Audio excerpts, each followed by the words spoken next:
No, no, hang on. Great. All right, go ahead. All righty, we are good to go. All right, folks, so we're gonna go ahead and share our screen. And I want to once again, let me just expand this. And once again, I want to kind of show you, how do you get here? Let me just minimize everything here and move little screens around. So when you go to aaronline.com, remember, all of your tools come from the Arizona Association of Realtors. What I mean by tools, it's your transaction desk where you find your forms. And that's what we're going to go today, through forms. So when you go through aaronline.com, on the very first page, once you visit that website, right in the very heart of it, you will see this screen and it will say view new revised forms, leadlines, videos, and articles. There are articles here. There are videos performed to explain the forms.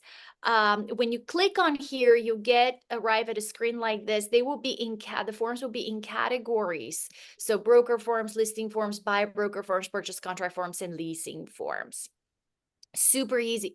If you're, for example, click on broker forms, there you have it. You have an article about the form, you have the frequently asked questions about the form, and you have a video about the form. Compensation agreement between brokers. That is a brand new form. So that's why they even put a video here to help you out, folks. I mean, look at this. I'm here right away. Even the chat popped up to help me further. So this is your resource. While we're here, even though I said today we're going to focus on the buyer broker agreement to show, let's just go over the compensation agreement between brokers, the so-called CAB form. So we refer to it as CAB. This is going to be our industry standard name for the form, abbreviated name. I'm going to click on it for you guys. It's going to pull up here. There's no red line verbiage because it's a brand new form. So there's nothing really new. Everything's new, not just some verbiage. So this form is between brokers. So when it says here between brokers, it's between brokers. It's going to be between DLEX Realty and ABC Realty. If DLEX Realty is offering compensation to ABC Realty, obviously information will be put on top accordingly. Like for the buyer, let's say we represent the seller in this case. We will obviously leave the buyer broker empty. We'll complete our information right here. Again, this will be DLEX Realty acting, let's say, through Jamie. And below, we'll put the property address because this compensation form or CAB form is tied to a particular listing. You only use this listing if the seller you represent is offering buyer broker compensation, regardless if that listing agreement took place before or after August 1st. When we tell you do not need to update the forms, what we discussed previously, you do not need to update contracts such as the exclusive right to sell. If it took place in July, you don't need to write a whole new one in August just because we have a new form. But if that listing is not under contract, since MLS does not offer compensation anymore, and the seller is offering compensation, you will need to complete this form. So once again, let's say we're the listing agent. We leave the buyer information empty, we put in our information, we put in the property address, and down here, what we're gonna do is we're gonna put in the compensation offered by the seller in accordance to that ER. If it's, let's say, 2.5%, we're gonna put the 2.5%. If it's a dollar amount, we're gonna put the dollar amount. And of course, regardless if it's for sale or for lease, that applies to both kind of listings. Obviously, commission with sales is due at close of escrow, with listings once the lease agreement's been executed. If something happens and DLEX Realty doesn't pay the commission to ABC Realty, the disputes have to be resolved through arbitration. That is the way we work here at Arizona. I mean, not in Arizona. That is actually something that the National Association of Realtors have been doing forever. And you'll see that across all of our contracts. Again, this cannot be just easily assigned to another agent or another broker. Obviously, it has to be done within consent. Everything's governed by Arizona law. Of course, if there's any copies counterpart, altogether. And if there are going to be any changes to this, a new form will have to be executed.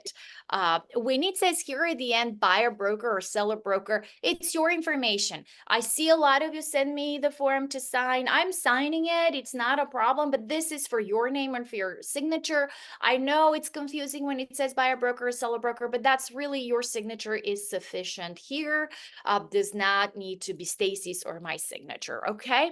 So that's really in a nutshell the use of compensation agreement between brokers. If you have a listing, the seller is offering co-broke, you will complete this form. It's a form between the brokers. Questions? No questions about that. Attach, So- sorry. Yeah, go ahead. Can we attach this form in the MLS? No, that's a $500 violation. You cannot even put the word compensation or commission anywhere in MLS. Doesn't matter if it's private remarks. No, this could only go on your website, has to be 2 clicks away from MLS, or just have it ready, folks. Just have it ready. And when an agent, like I got an email earlier, hey, is there a cap form? Or, I told her, yeah, I will send it to you later today. Just have it ready, shoot it off to agent. So Slava, when do we use the cap form? Like, do we do it before the purchase contract is accepted, or we do it together with the purchase when we're sending the the purchase contract? Be on top of your money prior purchase contract. Let's presume you are representing a buyer and you're going to call ABC Realty and you're going to say, hey, John Smith at ABC Realty is the seller, or are you offering compensation? If so, can you send me the cap form? And John says, yes, absolutely. What's your email? Here's the cap form. You will then fill out your information and you will sign it. So both parties sign it, which is Deluxe Realty and ABC Realty, and you have a fully executed cap, and then you will supply the contract. This is a contract between you and the other broker that you get paid your commission, just like it was before on MLS. We didn't need that form. If you were a member of MLS, the moment that compensation is offered on the MLS sheet, that was the agreement between you and that broker. That does not exist anymore. So now we just need to have this contract, which works the same way. So you do it even before your contract is accepted. You want to show the client the property, so you ask for the cap form first. If you don't have this executed and you go show a house and you write a contract, who's going to pay your commission? The buyer, because you have to have a buyer broker. But at that point, you have nothing, no promise from the listing agent. Why would you write an offer on something you do not know if you're going to get paid? Unless you solely rely on the buyer to pay you the commission. I think previously it was said just like the seller's agent confirming they're paying commission is sufficient. You cannot rely on anything verbal in Arizona in real estate. That's the equivalent of the listing agent telling you, yeah, the seller is going to extend the inspection report by inspection period by 2 days without an addendum. Means nothing. That means the inspection period ends the day the inspection period ends for the contract. There's nothing verbal. You can't rely on anybody. What's offered today at 2% tomorrow might be a 0. You need to have it in writing. So Any other questions? there's some questions in the chat. I think you just answered Brittany's question, which is, when is the CAB executed between brokers? Before buyer sends contract, or does it attach to the contract? Before buyer, and you do not need to attach this to the contract. This is not a document that has anything further to do between buyer and seller. The purchase contract is between buyer and seller. This is between you and the other agent. And then the next question is, what if the seller is not offering any compensation to buyer broker or BB? You will then submit the seller compensation agreement. Of course, that will be, you will complete it. It comes from the buyer, and it's a document between buyers and sellers, and we'll go visit that one here in a moment. So to give you a scenario, and by the way, it doesn't matter if I call ABC Realty or just call Jamie at Deluxe. If I call Jamie now and say, Jamie, I have someone who wants to see your listing on Sheridan. Does the seller offer a seller compensation agreement? And she says, no, I don't have buyer broker for that one. Then I can submit I can tell my buyer, hey, let's do the seller compensation agreement where you could ask the seller to pay for my buyer broker, and then it becomes an addendum to the contract, and it's between the buyer and the seller.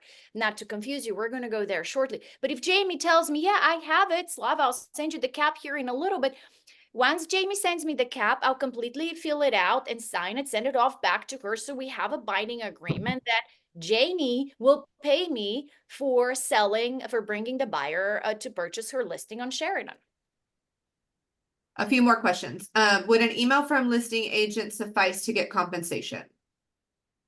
No, you need a written agreement. I wouldn't just hold my breath on an email. Okay. Wouldn't it be against your fiduciary duty to the buyer to not write the contract, even if seller says no commission? They could change their mind when they have an offer.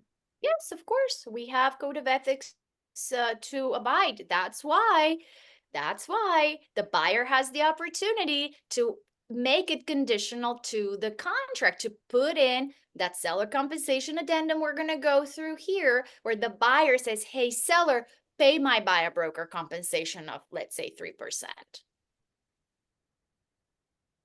Okay, what if your seller has already stated they would pay 3%, but the buyer's agent asks for 2.5%? What do we do? Well, I don't see anything wrong with that. You will just then, it's not and let me just go back for a moment. It's not a matter of what the buyer's agent is asking. It may come to where maybe a buyer agent sends you this. I don't know why they would do that personally, because it could come from them, but that would be an agreement between you and the buyer agent. So that has nothing to do with the seller. That would be between you and the buyer's agent. Okay.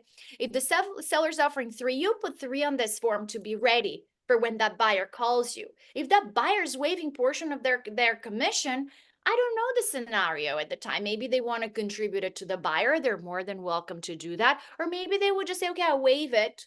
And then the seller will pay less in commissions. That's possible as well. If we have a BBC, do we create an SCA to accompany the contract? Okay. If there is no cap, yes. So why even mess with the CAB form and not just use the seller compensation addendum? You can just not even call agents to ask for compensation. You could just submit the seller compensation addendum. No one stops the buyer from doing that. That's it in the chat so far. One thing with the cab that I have a question on, regarding the terms and conditions section. I believe it says that it has to be, like a purchase contract has to be executed within 10 days. Otherwise, would this need to be extended or signed again? You mean right on top here? Yeah, under the compensation. The starting compensation, on line correct, 9. yes. Yeah. Yes, it says that. Make sure you have this fully executed before you write an offer. Okay, and then if 10 days goes by, would you need to sign it again? If you haven't submitted or if you don't have an executed contract? Well, here's what it says. Buyer and seller entering into a purchase contract or lease for the premises within 10 days. So the purpose of this is you have it signed right away. That's very important. You're protected. What it says here is once this is signed within the next 10 days, let's say you represent the buyer, your buyer will make an offer on the seller's property, and within that 10 days, they will go under purchase contract. So if that doesn't happen within that 10 days, yes, make sure you redo this. I mean, you will gauge the moment based on what's happening here with the buyer. Is this buyer interested in the property now, or is the buyer, just not sure? Because you may just put 15 days here. Okay. It's Okay, 10 days. so we can fill it in like 30 days if we want. It could be, Okay. you can do 30. Yeah, and it could be changed. Slava, Thank you. Yes. you mentioned that the cab needs to be 2 clicks away from MLS. Not So just a how do cab, you not- tell them where to go for those 2 clicks? Okay, not just the cap, any commission language that you offer co-broke, because remember, you offer it, okay? Right, You offer, right. if you offer co-broke, it has to be 2 clicks away from MLS. That is armless rules. So in other words, maybe somewhere on MLS in the private remarks, there you could put in your website, and then someone will click on your website, and then when they're in your website, they'll click on a tab that says listings. So we And- can put our website in like private remarks Correct. and exclude any compensation verbiage. Correct. Not Okay. even not even Right, the just put in the website. correct. Okay, gotcha, thanks. You're There's welcome. another question in the chat. If a seller wait, hang on. If a seller offers seller concessions, can I put it on the MLS? That is different. Yes, do not confuse the two. Concessions and compensation are two very separate and different things. Elvira says, I heard we cannot even put it on our website. You can put it on your website, you can put it on the sign, you can put it on your flyer, you could do it on your e-blast, whatever flyer you're doing. But remember, none of that is a contract. So if you're a buyer's agent and you see it, don't just rely on that advertisement from another agent. Make sure you get that cap signed first. Elvira says that she heard that we cannot put our website on the MLS. That I'm not aware of. To my knowledge, you can put your website on the MLS. Slava, with that, does it have to go in private remarks or can it go in public remarks? Always on private remarks, because that would be another violation of armless. Just like you cannot have your sign visible in the pictures, no information about you could be anywhere that could be seen by the public. Okay, thank you. You're welcome. If your buyer broker agreement states 2.5%, but the buyer will pay more, how would that be handled? Okay, did you mean the seller will pay more? I don't know. I just read the question. Yeah, I know. I when I said that, I'm whoever the agent is. If the buyer wants to pay you 2.5, but later buyer says, I'll pay you 3, that's fine. Just an addendum and to that buyer broker. And as I said, let's do form by form, folks. Okay, that form will come. Now we're on compensation agreement between brokers. So let's not murky the water. Because Okay. this agreement is between brokers, folks. Do you need the CAB signed before showing a property? No, but make sure you know you're being compensated so you know how you're going to tackle the situation. Before showing a property, you need a broker agreement. Just real fast, Um, Slava, I'm sorry Yes. for all the confusion.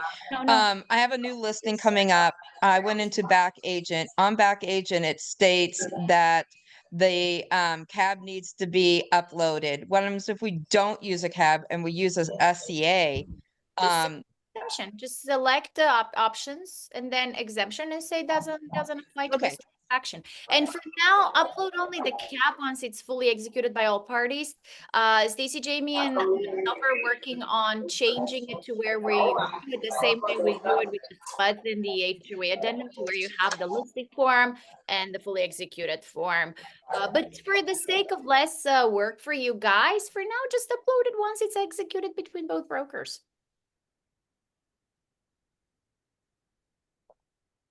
All right. Shall we move on, or are there more questions about the cab? Slava, Yes. Slava, I just want to confirm. So before we even do any type of negotiation with any agents that they're selling or any houses that they're selling, we need to get that compensation form set up with them before anything. If that agent is offering buyer broker compensation, yes. Okay, cool. Thank you. All right. Good. We're good. All right. Here's what we should do now. Let's quickly jump onto the buyer broker agreement to show. I've got it ready for you guys. So buyer broker agreement to show property, that is a brand new form. And I see some of you use it and you use it very well. So congratulations. Stacy and I highly recommend the buyer broker exclusive employment agreement. And the reason why is this form solely gives this is solely agreement that you'll be showing properties to the buyer, but doesn't lock in the buyer to work only with you. So it's kind of like similar to the exclusive right to sell an exclusive agency, but not exactly, because there's some differences. Obviously, we should not go into right now to confuse you. But if you work with a buyer who says, I really don't feel comfortable with the buyer broker exclusive agreement. I don't like the feeling of exclusivity, but I really want to see this house, and you do not want to lose on that opportunity, then you could use that form. Okay. So obviously the form has the buyer name, the broker name, obviously acting through, let's say it's Jamie again. Then we have the notice here that all realtors are required to have a signed written agreement prior to showing a home to a buyer. Buyer engages broker for the purpose of viewing property and providing other real estate services at buyer's discretion that may include contract negotiation and advocacy services throughout real estate transaction. Like any agreement, this has to have a start and end date. You could specify the sort of properties you're going to be showing to that buyer. The agency relationship between broker and buyer determines how broker will work on buyer's behalf and will be documented in real estate agency disclosure and election form. So we always recommend do this with the agency together. I think those documents should go hand in hand. Once again, we have the verbiage that the broker compensation, it's not set by any law, boards, any organizations. And then we go into the broker compensation. If broker represents buyer in the purchase of a property as indicated on the purchase contract that was signed prior to the expiration date, buyer agrees to compensate broker as follows. And then you're going to put the compensation. Of course, you're going to check only one. So it could either be a percentage, it either could be a flat amount, or maybe it could be percentage and flat amount. But it must be a set amount, just like in the buyer broker exclusive agreement. It has to be a set amount. If it's 3%, it's 3%, and that's it. Because we must stay within the settlement of NAR, we need to follow that settlement. It cannot be open-ended, cannot be fluctuated, cannot be whatever the seller offers. I've seen some of those. No, you can't do that. It cannot be a whatever number. Just like a purchase contract cannot be closing escrow on or before. It has to close a day. It has to close escrow on a date, not on or before. We cannot have confusions. Just like here, you have to have a very firm set amount for compensation. Broker compensation should be due and paid at the time of and as a condition of close of escrow. Buyer authorizes broker to accept compensation from seller, seller's broker, which shall be credited against broker's compensation. Broker would not receive any amount greater than the broker compensation from any source for services provided in this agreement. So in other words, all you see here, that's all you're going to get paid. And then broker shall show property listings that fit buyer's criteria, regardless of compensation offered to broker by seller or seller's broker. Someone asked me that earlier. You see that verbiage also in the buyer broker exclusive employment agreement. We cannot tell people, oh, I can show you this because they're not offering buyer broker compensation. But the buyer can give you written instruction to say, do not show me any homes. They do not offer compensation. So if you have that in writing, then it's different. And then, of course, we need to obey by equal housing laws. And then it's signed by both parties. And again, this would be the buyer's signature and your signature. So it's a simplified version, only one page. The other is 3 pages. We'll go over it real quick. But folks, use this form if a buyer is uncomfortable with the buyer broker exclusive employment agreement. The only reason we do not recommend it is because that buyer can show houses with you today and tomorrow with someone else, and you have no recourse. You only could go after the houses you've shown, practically. Okay, so the difference between this form and the ER form is this allows the buyer to use multiple agents to view properties, right? And only if he buys a house that you showed, then you get the commission. Correct. It's not an exclusive employment agreement. This here is buyer broker exclusive employment agreement, and it's 3 long pages because it's much longer and there are way more to it. The buyer broker agreement to show, it's a 1-pager, easy form that simply allows you and the buyer to work together and go see a few houses. Hey, Slava. Yes. Yes. So is this the excuse me, is this the form we're using if we have another agent show for us? No, what do you mean? If you pay a showing agent, it's different. You will Okay, have a so buyer broker agreement. If you have, so you have a buyer broker agreement with your buyer, right? And, or even this, I suppose, and you just pay someone to be legs to open a lockbox. That's different. You're losing an assistant in that case. okay, so that doesn't have to be in writing if I call and say, hey, can you open this door for me? That doesn't have to be in writing. I don't think so. And I can double check, but I don't see why there's a difference in between hiring an assistant. I don't think we need to have this signed for every assistant we work with. Good Okay. question, though. Yeah. Okay. So- I'm gonna read a few more questions. So do we need this form for each property we show? If the buyer is not willing to do the buyer broker exclusive employment, that's the other way around. To kind of warm up that buyer to see the buyer, so the buyer can really fall in love with you. Or you never know, it might be a buyer that just wants that house and nothing else, and you could just sign this, write a contract, and lock him in. Again, we do not recommend it. We rather go with the other one. Always push the buyer broker exclusive agreement, exclusive employment agreement first. This I would say is my next option to keep the buyer. Okay, we have a list. So let me go through these. When an agent is holding an open house at a listing that is not theirs, would they be required to have this form signed by all buyers that walk through the No. door without a buyer's agent? No, just let them go in and look. Open houses are the same. That's the same way. They can come in and look. But if that buyer wanted to show them the neighbor's house, then you get this signed. So if you have a 2.5% on here, but seller says they will pay 3%, can you take 3%? No, you cannot. You only earn 2.5. You can only use, you could earn 3 if the buyer agrees to give you that extra 0.5 point, and you do an addendum to this document where the buyer authorizes you to do so.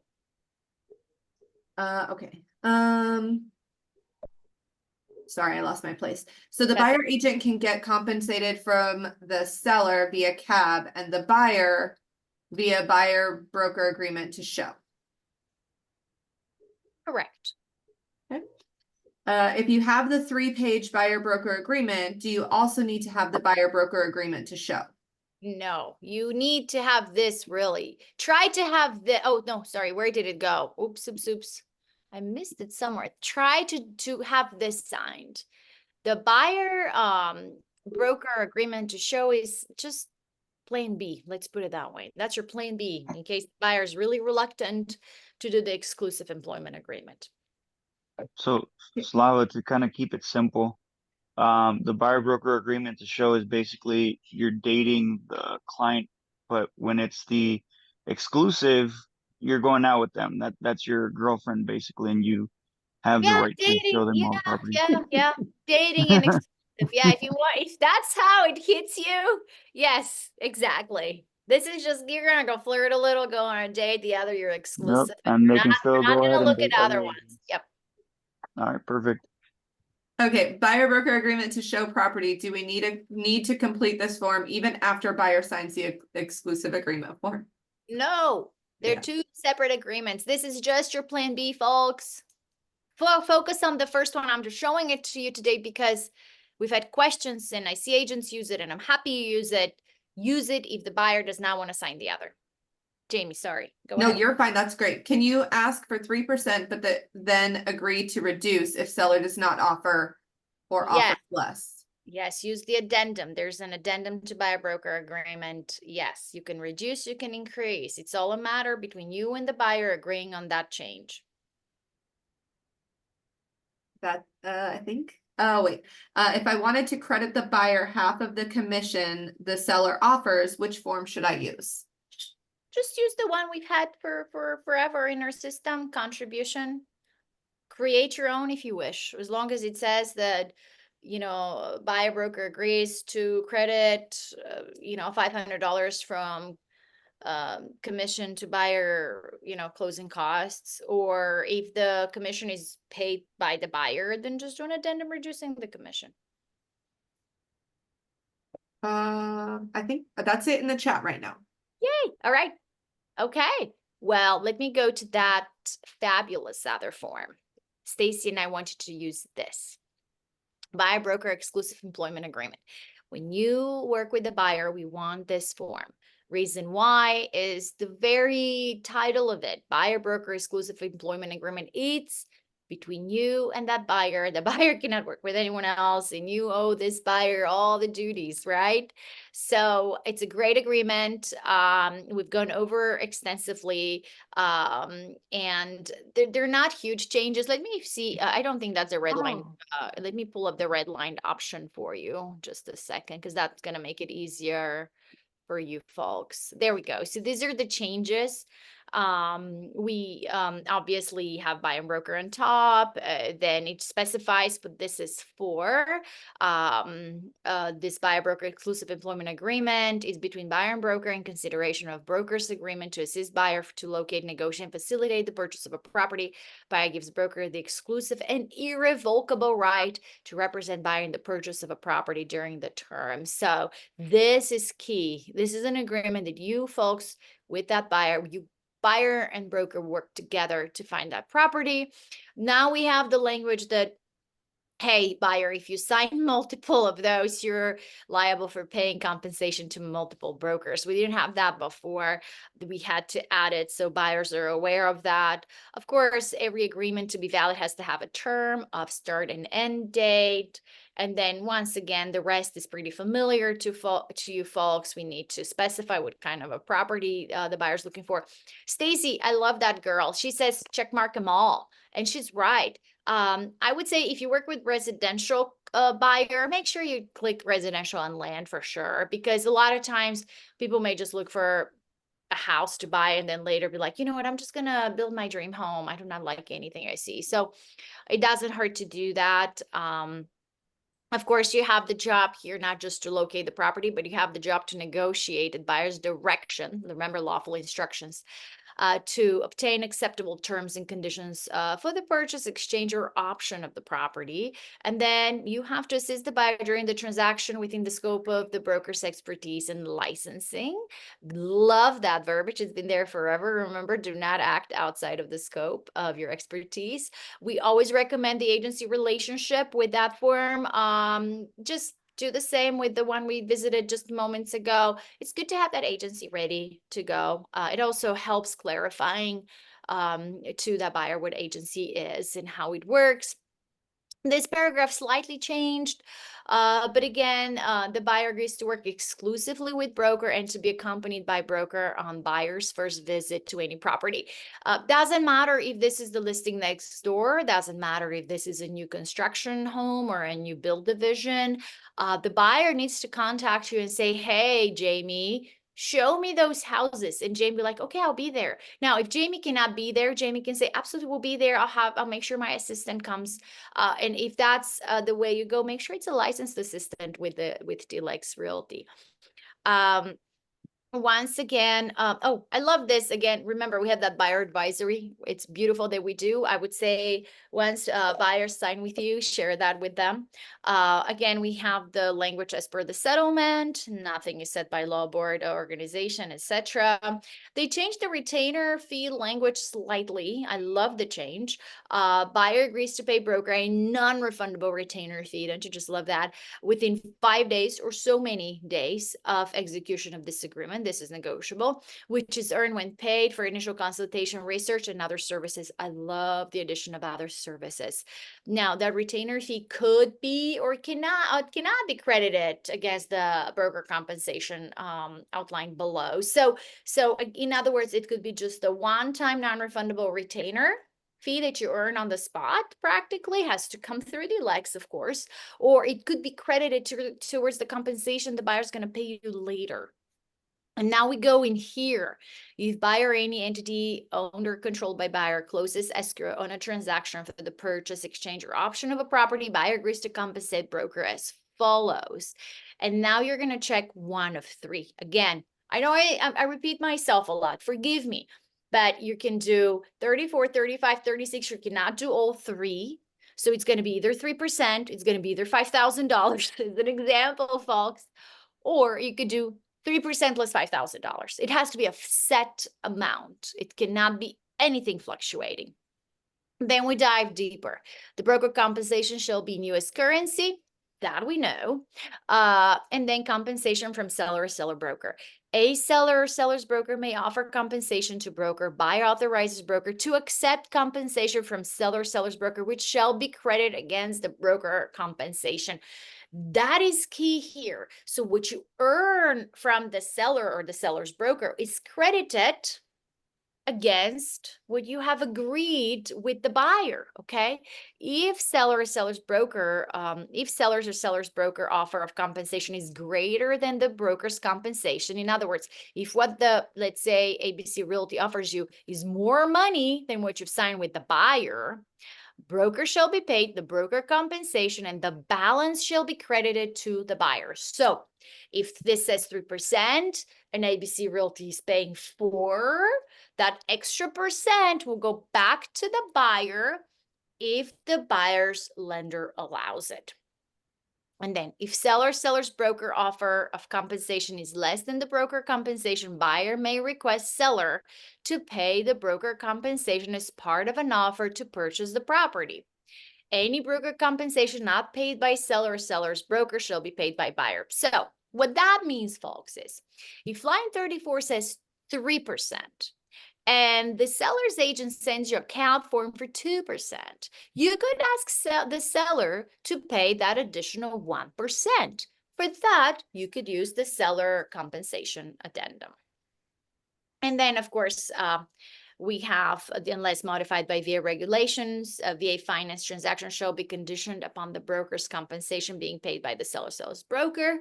So we'll see how that works in the future. But again, be an expert at the seller compensation addendum we're going to go through here in a little bit. And then failure to complete. Once an acceptable property is located, buyer agrees to act in good faith to acquire the property and conduct any inspections, investigations of the property that buyer deems material and or important.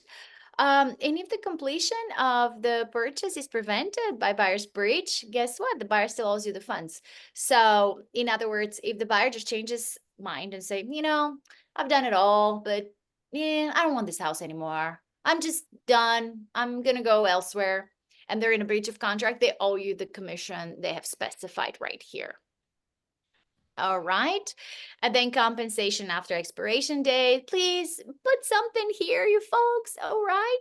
After the expiration date of this agreement, buyer agrees to pay broker compensation. And then you have these three scenarios. When within, let's say 30 days after the expiration date, buyer enters into an agreement to purchase, exchange, or option any property shown or negotiated by the broker on behalf of buyer during the term of this agreement.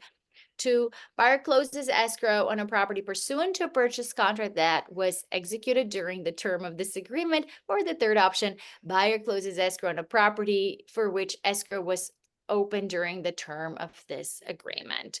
And then the listings part, folks, brokers should show property listings that fit the buyer's criteria regardless of the compensation offered to broker by seller or seller's broker. So even if the seller's agent says there's no co-broke, you have to show the property unless you have this option here.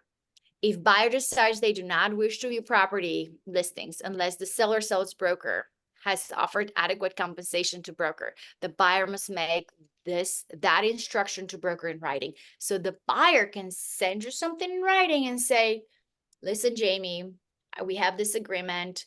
I hope that commission gets paid by the seller or the seller's broker. If they're not offering that, please do not show me the house. So if you have that in writing, you can skip that house. Otherwise, it's your duty and your job, and it would be to show, and it would be a violation of code of ethics if you do not.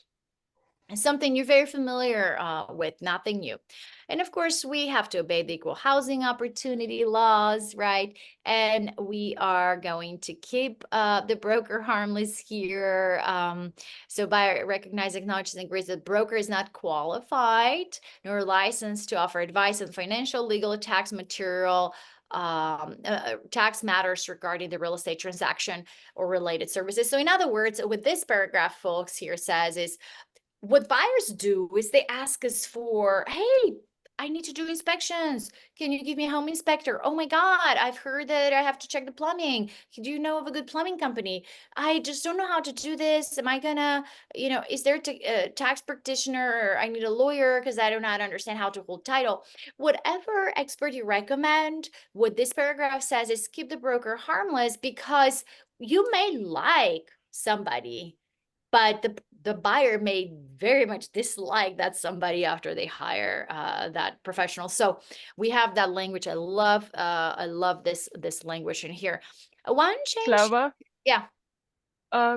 you know, in line 76, can we use the additional conditions, right, to specify that the buyer doesn't want to see any or doesn't want the agent to show any properties that the seller does not offer compensation? So we can Yes, just wrap up everything in one form. correct. You can. Absolutely. Yeah. All right, folks. And then, as you know, we always recommend arbitration. That's from the National Association of Realtors. So if any disputes arise, that's your way. Before arbitration, there's always mediation. The language here has been added that it gives you the opportunity that after the mediation, you could just kind of go to court. So now, notwithstanding the foregoing, either party may opt out of binding arbitration within 30 days after the conclusion of the mediation conference by notice to the other, and in such event, either party shall have the right to resort to court. So if you guys are really like butting heads at mediation, this agreement gives you the opportunity to go straight to court within 30 days. And absolutely, as usual, you'll see that language a lot. This time it's by the buyer to initial that they will not enter in any group or class act court class act a lawsuit against you. So the parties agree that any and all disputes or claims will be brought in the party's individual capacity and not as a plaintiff or class member in any purported class, collective representative, or other consolidated proceeding. So yeah, in other words, the buyer says, hey, I'm not going to join a group to sue you. And that's pretty much is the extent of it, of this buyer broker agreement. The rest is pretty kind of in line we would have seen before. What questions may I answer now that we've gone over the buyer broker exclusive employment agreement again? Okay. Slav, oh, sorry, Go Jim, ahead. can I jump in? Okay, Sure. so in the verbiage, I put in there because my client says, I don't show me any houses that don't offer compensation. Okay, so I put that in the verbiage. And then there's an open house and they go to that house and they write an offer with that agent. What happens to me then? Because I've got their exclusive, but they've said, don't show me those homes. You will follow the language right here in alternative dispute resolution. What happens is if a buyer, no matter the scenario, if a buyer does not obey their agreement here and goes and buys someone else, they're in breach of contract with you and they owe you that, let's say 3%, and you have to pursue that buyer. So at that point, I would consult with my attorney. If I do not want to pay attorney, I'll do my own research and I'll do my own doing. I will follow the contract. I will give them an opportunity to resolve this quickly. There are many ways to do that. I would be willing to do mediation. But if they're gonna, stick to it and I want to pay me, I'll sue them. So that's the bottom line of it. So just have a good real estate attorney. Or just do it on your own if you know what you're doing. Okay. Can someone cancel the exclusive agreement if they don't want to work with the realtor? If the realtor had done something such as abandonment or there's an estrangement issue, the parties could have terminations. Terminations are have to be done bilateral because it's a bilateral agreement, but there is a way out for a buyer. I mean, if you have an agreement with a buyer and that buyer shows us that they have not been able to contact you and you abandon that buyer, you're in such a deep breach of this contract that the buyer could go to someone else. How is this going to get broken down by title when paying us? Will we have to specify all of this in the compensation agreement disbursement? Very simply, yeah, when you process your funding request, if the buyer is paying you the compensation, for the income on top, you will specify comes from buyer, and that's how it will go to the title company. And there's nothing that stops you from sending this agreement to title. So they have it. That's what I would do. I would send it to title and say the buyer owes me 3%. And then when I process my funding request from Workspace, I will process like I've always done. Remember, when you process your funding request on top, you have the income option. The income could come from any party, could come from seller, could come from buyer. So you just select accordingly. What is sufficient evidence from a buyer stating they don't want to see a house that doesn't offer co-broke? It's something in writing. They just have to send you something in writing. Krish had a good point. You could put in additional terms and conditions, could be added in a separate note. I'd like to see something that's signed and dated by them. I would imagine that an email is perfectly sufficient as well. Line 41 to 42, when the balance is credited to the buyer, does an addendum need to be completed? No. It's already spelled out. But if the lender says, hey, there's no more concessions we could have here or credits, that excess funds will go back to the seller. What verbiage could we add in line 76 regarding compensation? Well, I'd like the one that Krish suggested in regards to compensation. Compensation is a set amount. So you can't really do anything fluctuating here. You can add some terms and conditions in regards to your relationship with the buyer and vice versa. But as far as compensation, that compensation has to be a set amount. So maybe if line 34 says 3%, maybe on additional terms and conditions could say that buyer authorizes a buyer agent to accept a bonus of $1,000 on top of the agreed upon compensation on line 34. So that would be a set amount of 3% plus $1,000. But obviously you could do that right here as well. Sorry if you already explained this. If we entered into a contract before 8/1 and did not have a buyer broker exclusive employment, and I'm going to have the buyer sign one now, it will be dated after our contract date. Is this a problem? If you're under contract right now already, if the buyer if you represented a buyer and the buyer's under contract prior August 1st, you will not need this form. At that point, there should have been an MLS agreement between you and that other broker, or you could have had a buyer broker agreement of sorts for compensation. So no, you do not need to do this after the fact. Can you sign a buyer broker agreement to show a few houses to establish a rapport with clients, then later have them sign an exclusive buyer broker agreement? Yes, absolutely.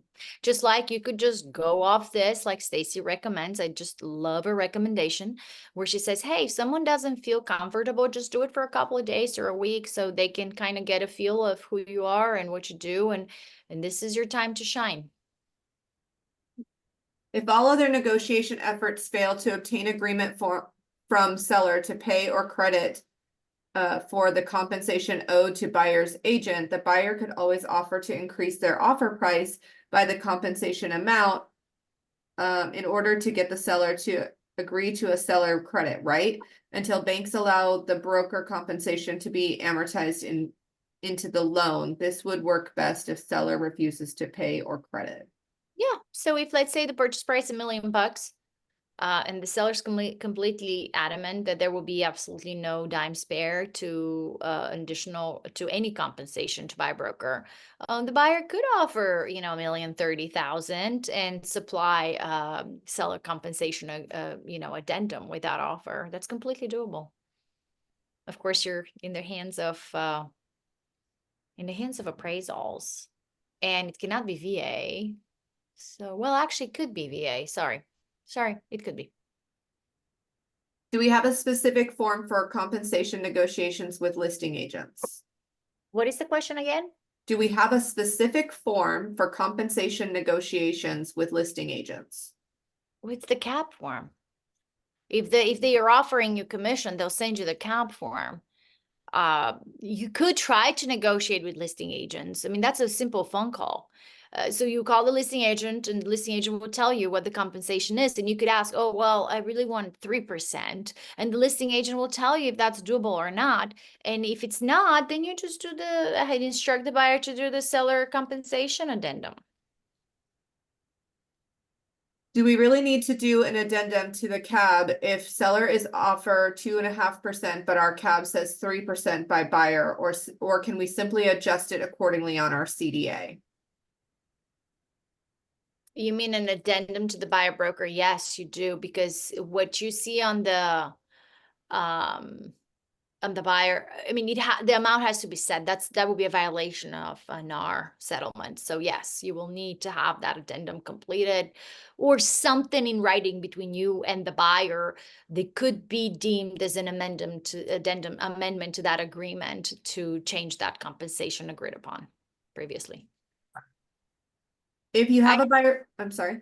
No, I was gonna say I choked that up, but yes. Yeah.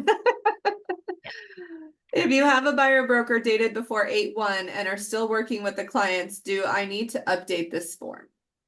No, she just said that. No, you do not need to, but remember, you may be found in violation of on our settlement if the compensation on MLS, the compensation on the cab is greater or than what you have on the buyer broker.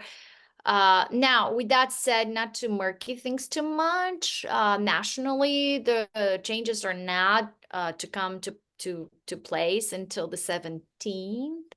So I think we may have a little leeway.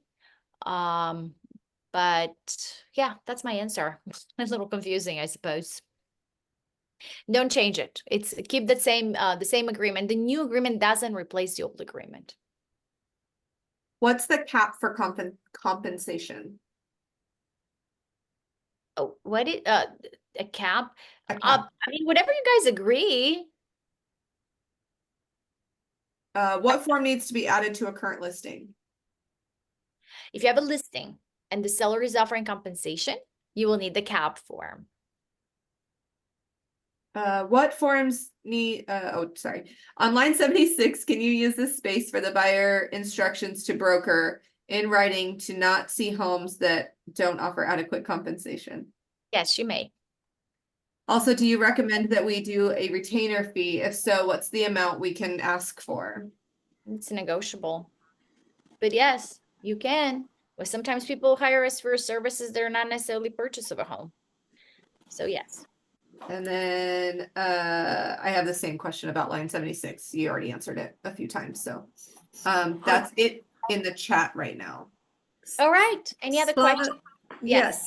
On line 76, could I put in there, we have this agreement, but an addendum will be used to either increase or decrease compensation? Is that I think that's waste of words. okay? For any agreement, if there's going to be renegotiation of terms, you will need an addendum or amendment of sorts in writing. I don't think that's necessary. Okay. Maybe I'm wrong. Yeah, go ahead. If we have a buyer broker exclusive agreement for 2.5%, and then we go see homes, there's a cap that comes at 3. Can we, prior to writing that offer, ask the buyer to amend it to 3% instead of 2.5? You can.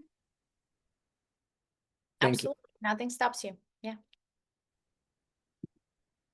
Go ahead, ask questions. I'm gonna pull up that addendum because you all are hopeful for that extra commission. God bless you. Slava, I had a question. If we go under contract and the expiration for the exclusive agreement expires during the contract, do we have to fill in line 54 to still be compensated? Or because we were under contract during the active broker agreement, we're covered. All Or right. are we covered? So your question is, if I have this agreement and the buyer's under contract and this agreement here, the buyer broker expires. During the well, contract. No, it will be the listing agreement will take place. It's right. Hold a second. Where was that language? I'll give it to you here in a moment. Am I the wrong form? Yeah. I have it right here, but why am I not finding it? Stay with me. No worries. No, I've got it. It already spells it out.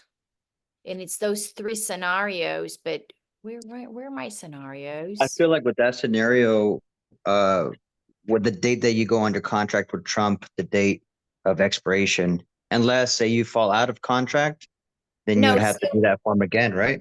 Yes, and I just read it through, and give me just a moment. By broker exclusive employment agreement. So, no, if this, let's say, expires on whatever date, you will still get paid. But why am I not able to see that link? Oh, there it is. Compensation after expiration. Sorry, I was the wrong page. So after the expiration date of this agreement, buyer shall agrees to pay broker compensation if. So this is where you put those calendar days you want to put in, and you explain to the buyer the options.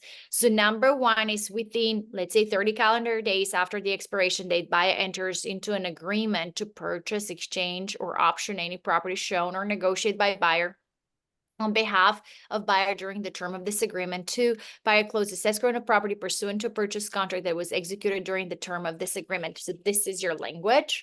And then, or, the third option, buyer closes escrow on a property for which escrow is open during the term of this agreement. So if this Gotcha. agreement, so if this agreement, let's say, expires on September 1st, but you have a contract that was executed today and it closes escrow on September 15th, you're fine.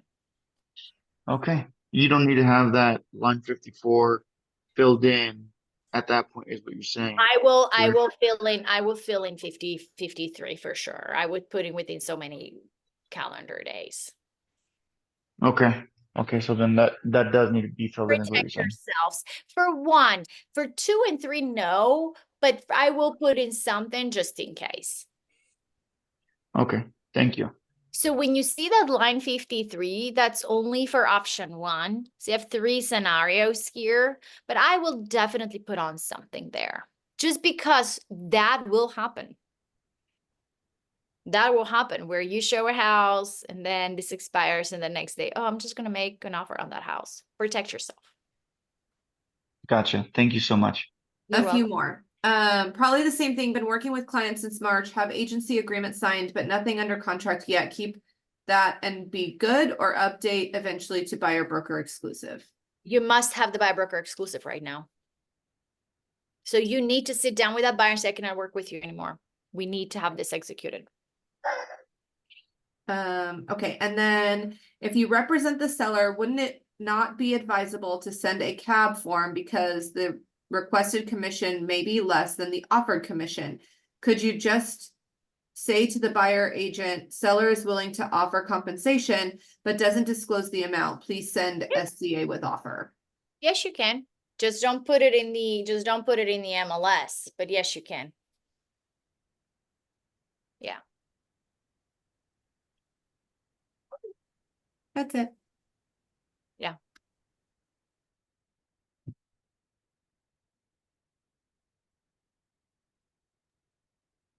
That's everything in the chat. All right. You guys good? All right. So let me show you that addendum real quick. All righty. Purchase contract forms. I know they had it shoved in somewhere here where to me just didn't make sense to be there. I don't know why. There it is. Boom. Now we are into this addendum. And so whenever you're in this lovely situation that Jorge suggested that maybe the sellers are going to pay extra and it's more than what you've agreed with the buyer's okay with you earning this, you could put it on here.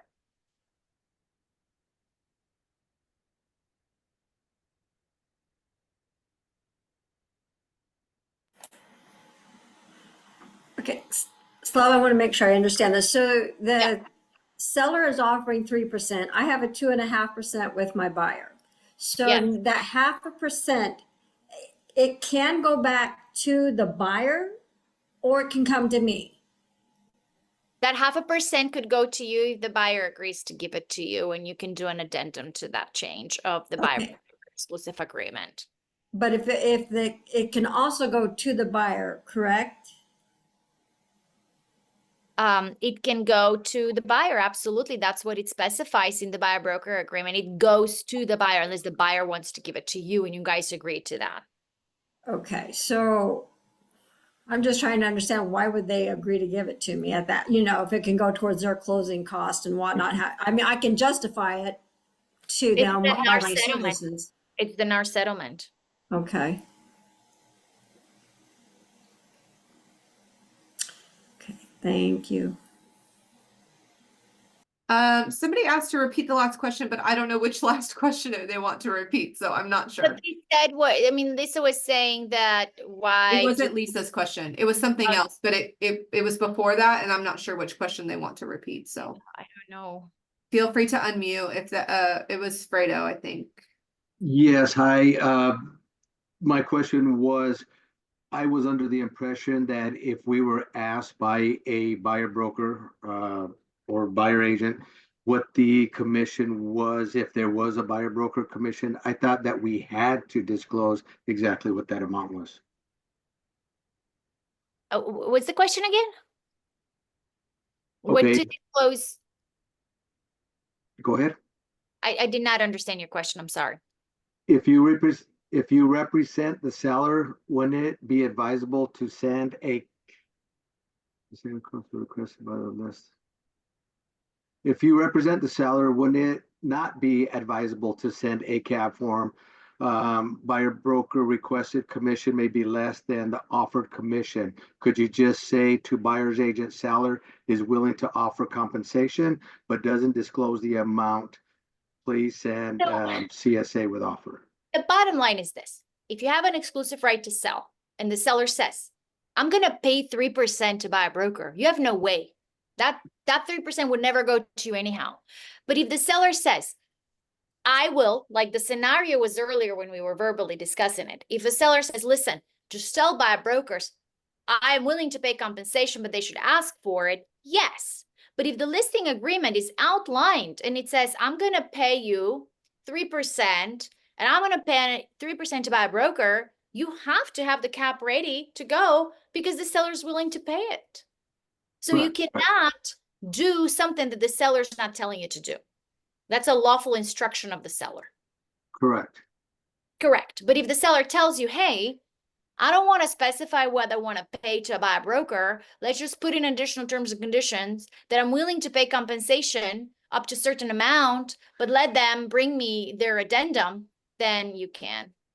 So in the listing agreement, it would be under additional terms, listing broker not to disclose commission to buyer broker and request SCA with all offers, something like Yes, that. so you will leave the option of buyer broker empty, and in addition terms and conditions, you're going to put that a seller asks for buyers to submit seller compensation addendum. And not provide the CAB, but work There will off be of solely the SCA. There will be no cap. There will be no Okay. cap because the buyer's not providing buyer broker compensation. Understood. Thank you. Yeah, you're welcome. Guys, I have to take a quick break. Just excuse me for a moment, okay? I'll be right.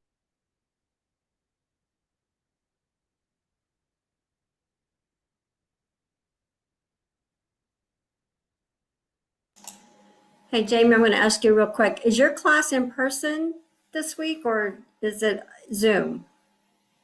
Are you The talking property next week? base.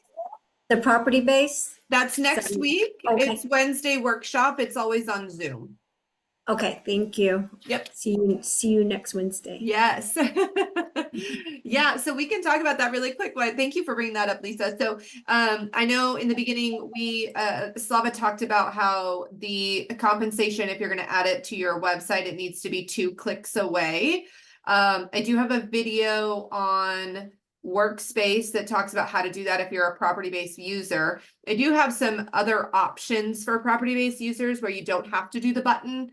And so we're going to talk all things property-based and how to do, how to execute this, how to add a menu, a page, all of those things on property-based websites to have that 2 clicks away. So if you are a property-based user, which is what we offer through Deluxe, $45 a month for a fully customizable website and CRM. Or you just want to learn more about it, you can jump on Wednesday workshop next Wednesday at 10 a.m. It's on Zoom. You can check the calendar in Workspace. And I will be talking all things property-based so we can tie everything together. So. All right. And I'm back. I just have to have my camera off for a moment, folks. But let me move on to that ER since we segued into it already. And while I'm doing that, feel free to ask any questions. Jamie, is there anything else in the chat? Yep, we just had another, hang on, I think there might be 2. If I represent a seller, what form specify my commission? Still the old listing agreement? Correct. A perfect question. My God. Okay, listing That's a form. good one. And then we've got one more. If I represented the seller and a buyer submits with the offer an SCA and seller doesn't agree to the terms, would the compensation negotiations go into a counter offer? Yes, so we touched on it previously. Here's my recommendation for you guys. And we see that I had an agent last night. Well, my seller compensation addendum was rejected because it's not fully executed. If it's not fully executed, it's nothing. So don't even upload it. It means nothing. It's just like an addendum that's only signed by a buyer. If it's not signed by the seller too, it's nothing. So if you make an offer on behalf of a buyer and the buyer says, I want the seller to pay your compensation, and the buyer submits the seller compensation addendum, and the seller responds via counteroffer, altering that requested commission, my recommendation is issue another seller compensation agreement once you have agreed on terms. So if the counter says, I'm willing to pay up to 2, I'm willing to pay, I'm seller and I'm willing to pay 2% buyer broker compensation, and the addendum you submitted said 3, and if you and the buyer feel okay with that option, then you could accept the seller counter and have send an addendum to show that 2% versus the 3. So I think it will be very helpful to do it. And I'll tell you why. If you go to the seller compensation agreement, did we show that? I'm sorry, addendum. There it is. I happen to see it right here. Let me blow this up real quick for you. There's this paragraph that I find it very important. And that's why I believe we should have that, even though someone may say, oh, the counter is perfectly sufficient. I love the lines here, 19 through 21. Seller and buyer explicitly intend brokers to be direct third-party beneficiaries of the contract and or lease agreement pursuant to this addendum, and either section 8F or section 9G of the contract. The provisions of this addendum shall survive close of escrow. I love this paragraph, and that's why I think that if you as a buyer representative submit this and you put in here 3 and they counter it 2, and you say, you know what, fine, we're going to do 2, resubmit the seller compensation addendum at 2 and have it signed. Now, if the other party refuses, that's another story, but I doubt they will, because I think this is it's important, and it helps all of us realtors to use our realtor forms. Okay, but this is the form you're going to use when the buyer is asking the seller, hey, pay so much. Now, that form could come from the seller. Doesn't necessarily have to come from the buyer, but we're going to have it more so come from the buyer. By the way, tenant also, for those of you that handle mostly leases, it's not that different with leases. And so yeah, that's definitely my recommendation. Make sure that even if it's countered, this addendum, if it's not signed, means nothing. So if the commission is negotiated via counters, just apply it to the contract. And by the way, when you issue the purchase contract and you represent a buyer, sorry, it's just a lot of screens pop up when I do this, the Zoom ones, so I have to always minimize. But if you go into the purchase contract, and I'm going in there right now, and sorry, I know I was going to go into the ER, but just to quickly show you. Right here on line 38, if you go into the redlined version, this would be redlined right here, seller compensation. So when you write an offer on behalf of a buyer, make sure you check mark that option. So that addendum becomes part of the contract and the seller must sign it. Just like let me give you a better example, like something silly. That means they still have it in here. I don't see it, the market conditions advisory. If you check mark here and say market conditions advisory, it will become an addendum to the contract. And at that point, both parties will have to sign it. I can actually answer questions about this right now if you guys want. Let me just read these couple of questions real quick. If I have the old exclusive right to sell and my listing is still on the market, does my seller need to sign the new forms? No, but it's highly advisable, in my opinion, to explain to that seller what the new forms are, what the changes are that are coming nationally as of August 17th and that are local as August 1st. If you have a CAB signed with the broker, do you need to have the SCA signed by buyer and seller? It depends on circumstances.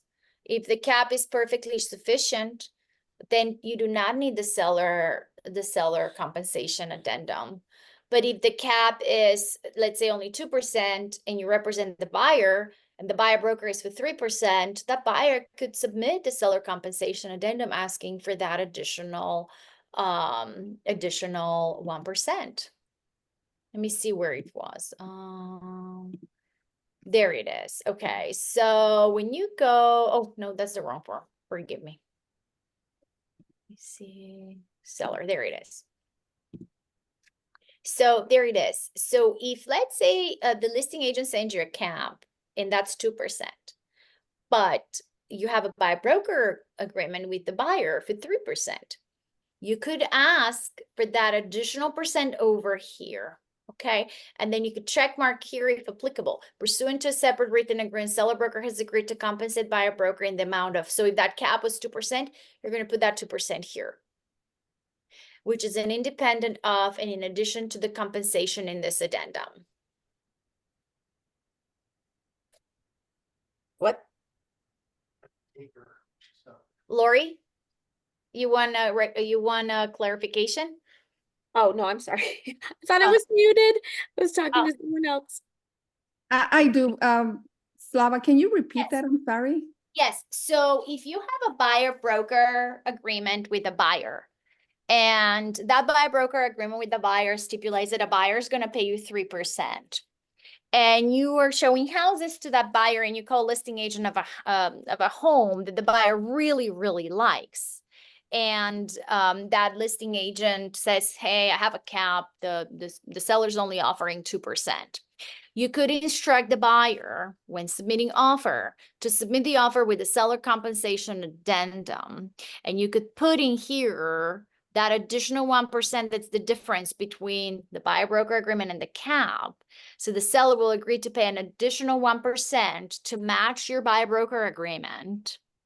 And then if that's the case, you're going to check mark this option and you're going to say, pursuant to a separate written agreement, seller broker has agreed to compensate buyer broker in the amount of 2% of the full purchase price, which is independent of and in addition to the compensation to this addendum. So with this check mark here, if applicable, the check mark says here is the buyer broker is earning 2% from the listing agent, but I'm still asking you, seller, pay 1% more to my buyer broker.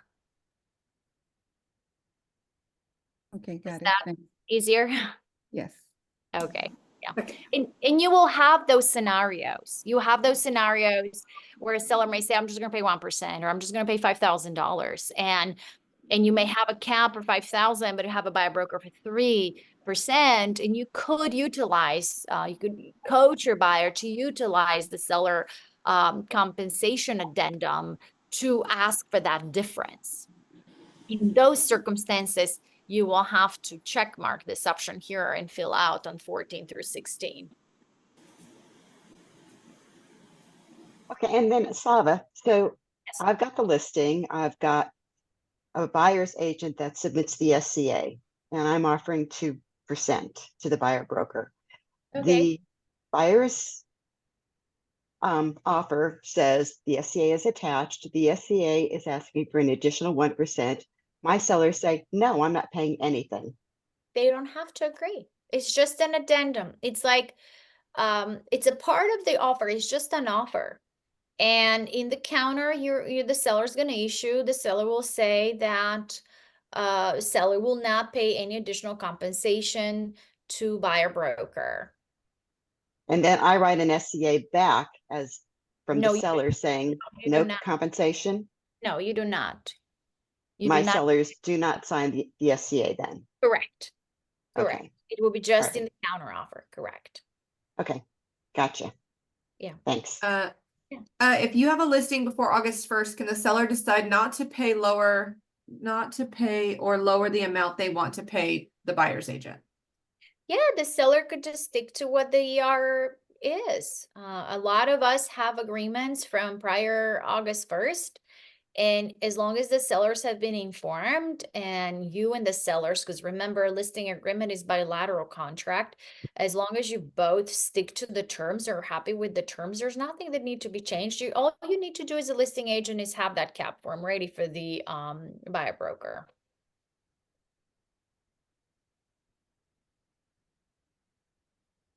All right.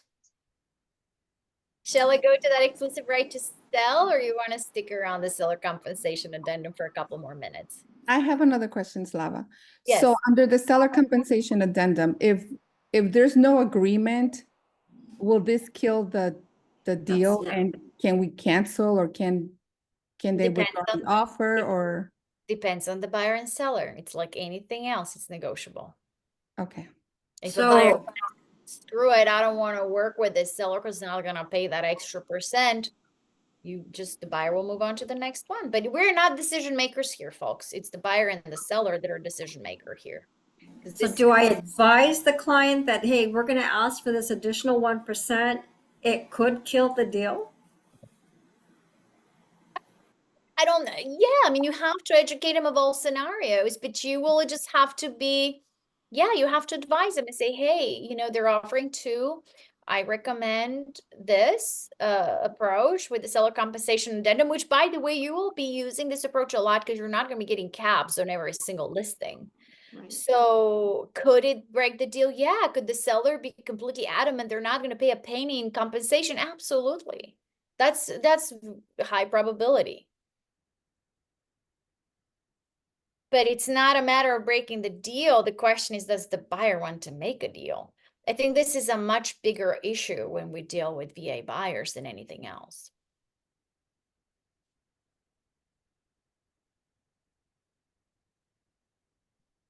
Okay, another question about the seller compensation addendum? If you, as we started earlier, if you call listing agent and they say, yeah, the seller is offering compensation, and you do not get the cap form from the agent, issue this addendum with the offer, supply it with the offer. And when you make the offer, let me see where the offer was. Forgive me, I need to find it now. Where I opened it here somewhere. Maybe I closed it already. Oh, there it is. Always check mark line 37, seller compensation attached. Because once it's attached, if they do not counter that particular part, that addendum would not pertain to this agreement, they've agreed that addendum will be incorporated and will have to be incorporated. I know we were gonna go quickly over the ER. What is it now? 11:18. The biggest changes of the ER will be on page 2, which is the compensation part. Page 1, just small changes, listing and compensation. Again, we're gonna shy away from the word commission. We have again the verbiage from the settlement that compensation is not set by any laws or boards, and we do not use verbiage as it's standard or it's our practice or it's the norm. Don't say that.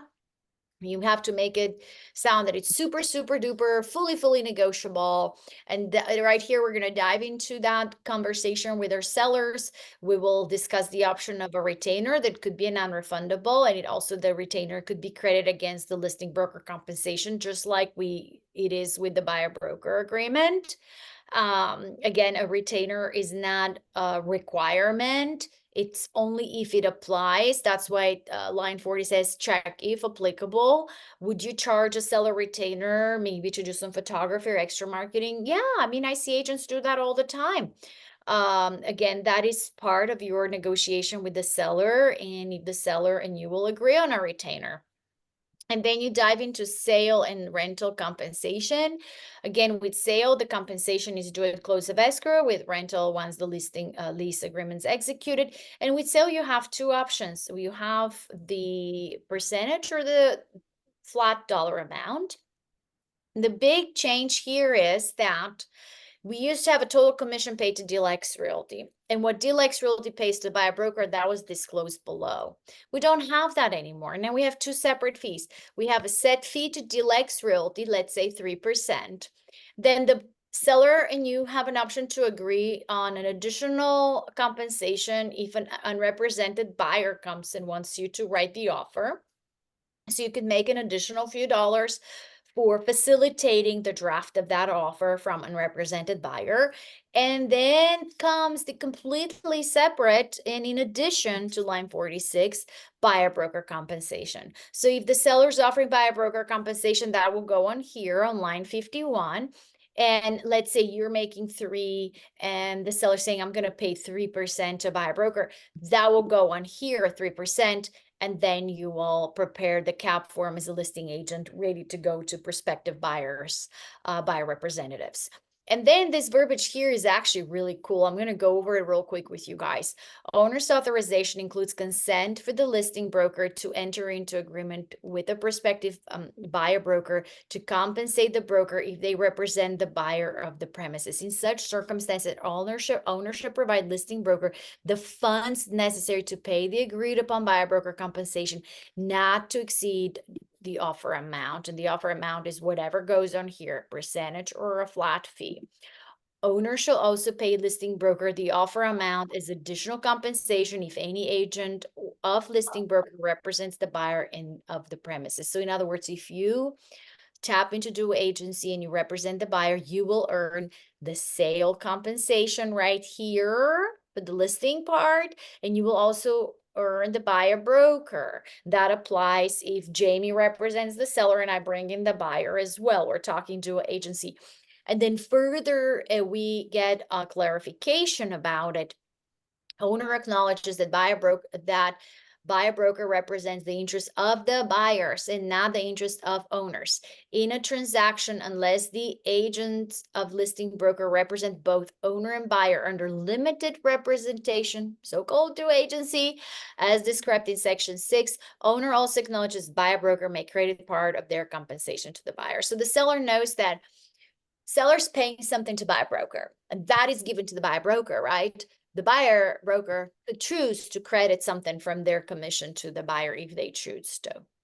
Kind of same applies in rentals. Again, slight difference here. And then the remaining part of the contract is similar with the change of the compensation language.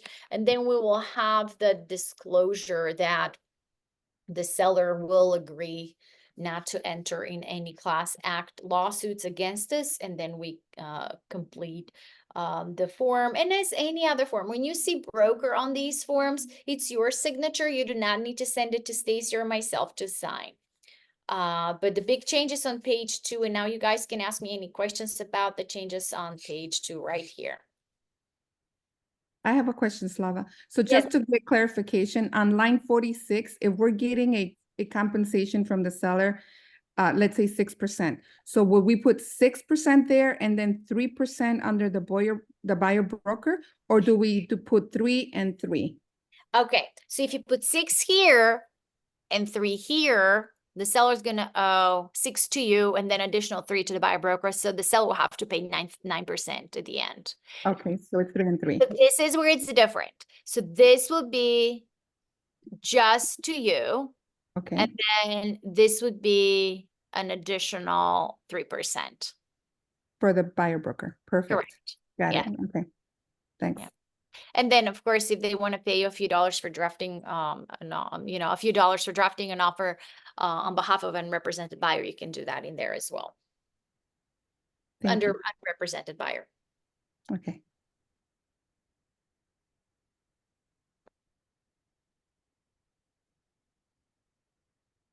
Okay. Or Slava, if on that unrepresented buyer, is there a way to, what form would I use to have that buyer pay that fee instead of my client?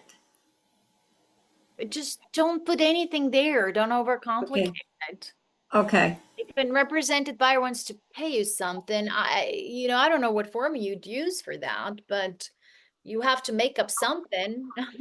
I guess they Yeah. can put it in the purchase contract. The buyer can say, unrepresented buyer agrees to pay $1,000 to the listing broker. There's nothing wrong with that. Okay. Yeah. Thank you. But if the seller doesn't want to pay it, just leave it alone. Don't. It's not a mandatory field to complete. This is optional. If you and the seller agree to, let's say, $500 compensation for the draft of that offer for unrepresented buyer. But then I would still be free to tell the buyer, hey, I'll do this for a $500 fee too. So then I make my 1,000. If that's what you want to do, yeah. Then the only way I can see this working in your favor is if that unrepresented buyer agrees to pay it in the contract, and it comes from that unrepresented buyer. But remember, the seller has to agree to it too.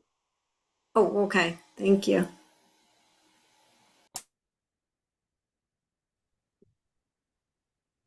Okay, any questions about the exclusive right to sell? I think we're all hungry and tired. So I know we've done this extensively, guys, and it's so many classes and so much going on. We'll get to a place where it's smooth and easy. I think for now, just keep reaching out to us.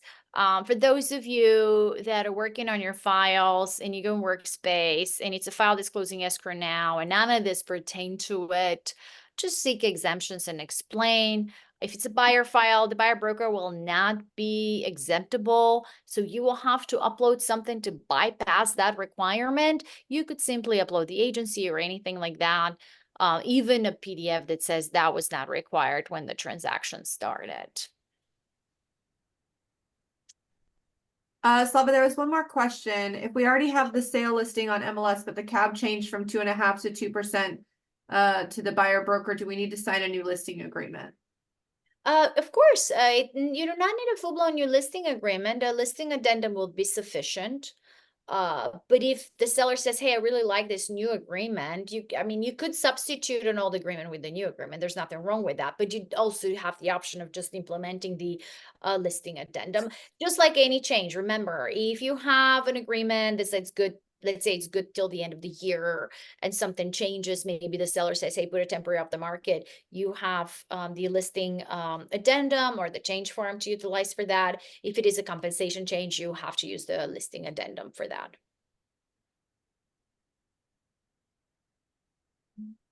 Any other questions?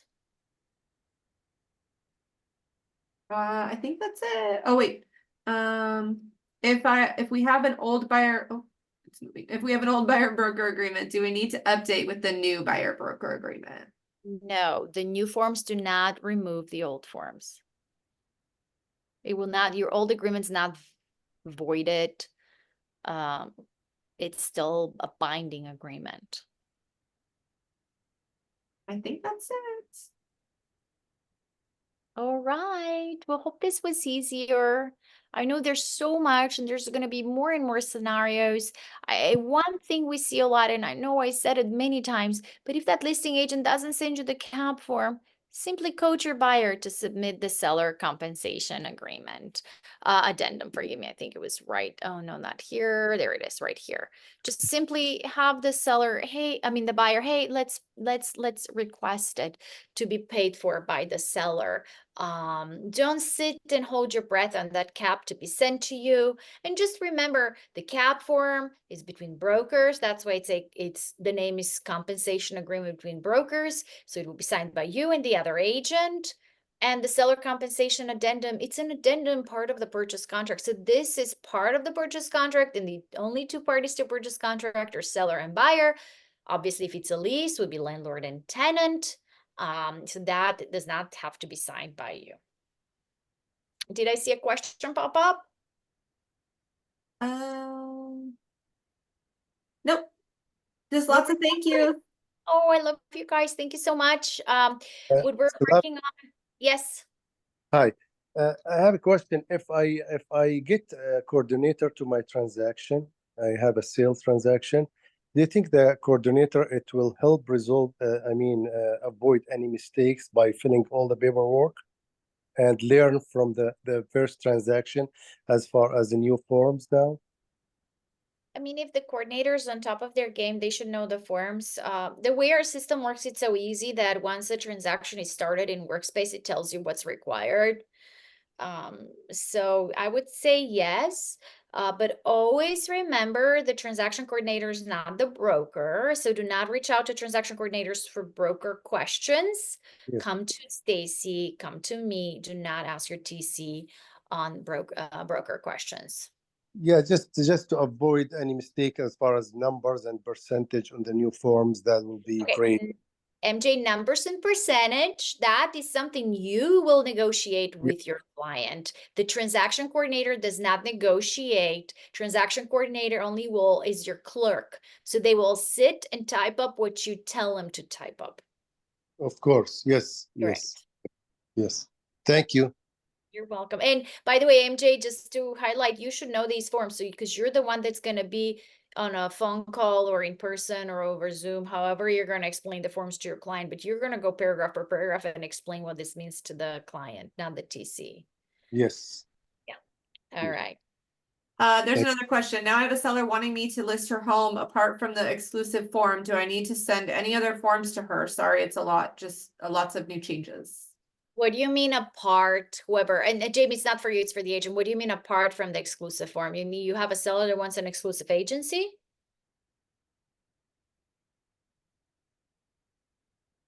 I just need clarification in order to answer the question.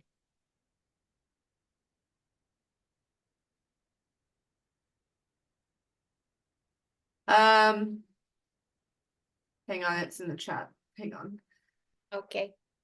I thought it was in the chat. I swear I just saw it pop up. What forms do I need to send the seller?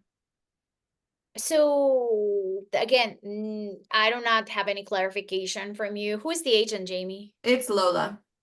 Lola, I do not know what you're asking me, sweetie. If you're taking a listing, you use the same forms, the listing agreement, which is exclusive right to sell, the agency, you send them the spuds. I'm not understanding the essence of your question. I apologize. So while she responds, here's another question. What is the CAA form?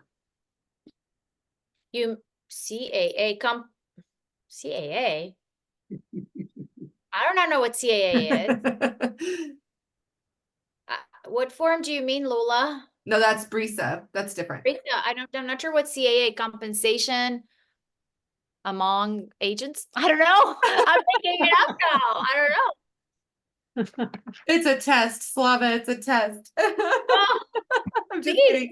kidding. She said another broker posted it on Instagram. Oh God. Oh, honey. honey, don't clutter your brain. Everybody's full of opinions. Let's stick to what we have by the Association of Realtors. I have no idea what that CAA is.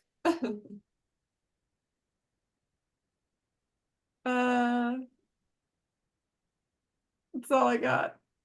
I don't have any, I have nothing else from Lola, so I'm not sure. Lola, I don't know what you're asking me, but if you're asking what documents you need for a listing and you're unsure, the best thing you could do is start your listing transaction in Workspace. It's going to tell you exactly what you need. Remember, the CAP form you will only upload once it's executed by all parties. So for now, if a seller is offering compensation, fill it out, sign it, and have it ready to fly off to that buyer agent the moment they call you, because we all want offers on our listings. So it's up to us as listing agent to speed up the process by proper communication. So we have to be quick, adequate, and time is of the essence in real estate. As far as the CA form, Brisa, send me a picture. I want to see what you're talking about, but there's nothing of such sort here at AAR unless I'm really caught off guard. Lola says, I just want to make sure I do the CAB form. Well, then just do it. If you represent the seller and the seller offers compensation, you will complete it. You will keep it somewhere where you know where it is, and you will send it off to buyer representatives so they can sign it and be comfortable in presenting an offer.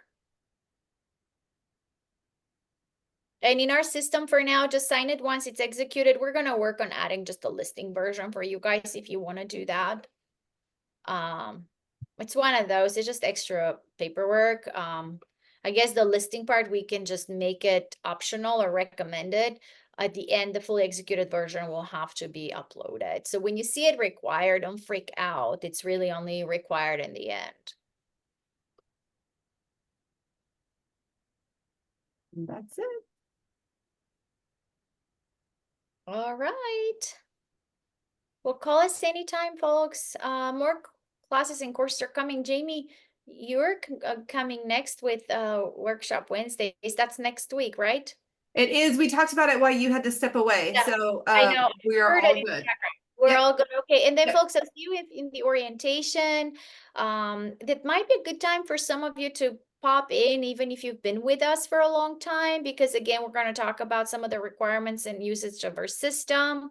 So everybody's very, very welcome to join us in all of our classes and courses. And of course, call us anytime. And we'll continue educating, going over the forms. And as time goes by, there will be more and more scenarios for us to dive into and explore. Awesome. Thanks, Slava. Thank you, Slava. Guys, have an amazing day. Thank Bye-bye. you. Thank you. Have a good one. Bye, Thank you. guys. Good one.